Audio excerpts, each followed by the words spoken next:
నల్గొండ, ఖమ్మం, వరంగల్ పట్టభద్రుల ఎమ్మెల్సీ స్థానానికి కాంగ్రెస్ పార్టీ అభ్యర్థిగా బరిలో నిలిచినటువంటి తీన్మార్ మల్లన్న ఈరోజు నల్గొండ కలెక్టరేట్లో నామినేషన్ దాఖలు చేయడం జరిగింది.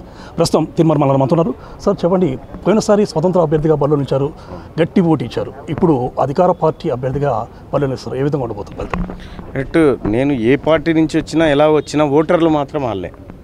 ఓటర్లు మాత్రం పట్టభద్రులే. కాబట్టి ఆ పట్టభద్రులు నిర్ణయం తీసుకుంటే, ఆ పట్టభద్రులు మా ప్రతినిధిగా తీన్మార్ మల్లన్న మండలంలో ఉండాలనే నిర్ణయం తీసుకుంటే భారీ మెజారిటీ ఉండబోతోంది. ఖచ్చితంగా వాళ్ళు నన్ను ప్రతినిధి చేస్తారని నేను నమ్ముతా ఉన్నా. అదేవిధంగా ప్రజెంట్గా ఎవరు చేయనటువంటి ఒక విషయాన్ని ఇప్పుడు మీరు చెప్పడం జరిగింది. ఏంటంటే మీ పేరు మీద ఉన్నటువంటి ఆస్తులన్నింటినీ కూడా ప్రభుత్వం ప్రారంభం చేస్తున్నానండి. అసలు ఏంటి ఉద్దేశం దేనికి? అంటే ఇప్పుడు నా గతంలో ఉన్న ఆస్తులు, మా తాతల ఆస్తులు, మా తాత జాగీర్దారులు లేకపోతే ఇంకోటి అని చెప్పుకోవడానికి వీల్లేదు. ఇంకా నాది జీరో, ఫలానా రోజు ఇక్కడి నుంచి లెక్క చూసుకోండి నేనేం చేస్తూ ఉన్నాను. ఇది ప్రజలకు ఒక ఆదర్శవంతమైన రాజకీయాల వైపు రాజకీయాలను తీసుకుపోవాలనేటువంటిది ఇంటెన్షన్తో చేస్తున్నటువంటి పని.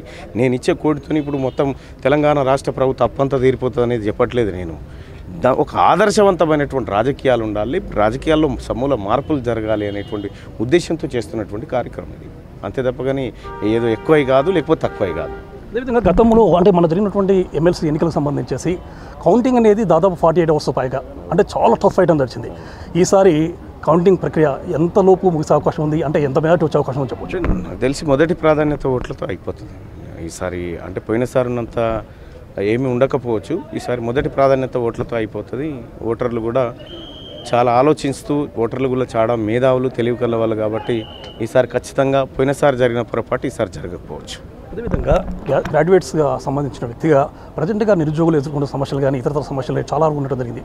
మీరు ఎమ్మెల్సీగా ఎన్నికైన తర్వాత ఏ విధంగా వీళ్ళకి సంబంధించిన సమస్యలు తీర్చాలని చెప్పండి? తప్పకుండా వీళ్ళ సమస్యలని గత 10 ఏళ్ళ నుంచి చూస్తూనే ఉన్నా.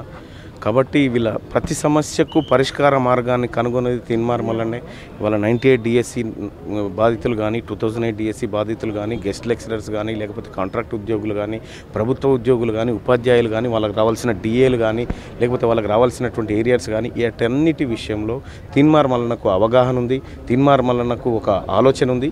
ఆ ఆలోచన విధానంలో ఖచ్చితంగా వీళ్ళందరికీ న్యాయం చేయడం నా లక్ష్యం. ఖచ్చితంగా చేసి చూపిస్తాను. ఫైనల్గా అండి, ఎంత మెజారిటీ వస్తుందని ఎక్స్పెక్ట్ చేయొచ్చు? నేను మెజారిటీ 1,00,000 పైన వస్తుండొచ్చు అని అనుకుంటున్నానండి. అంటే ఇప్పటి వరకు వరంగల్, నల్గొండ, ఖమ్మం పట్టభద్రుల ఎమ్మెల్సీ ఎన్నికల్లో రానటువంటి మెజారిటీ మేము తెచ్చి చూపిస్తామండి.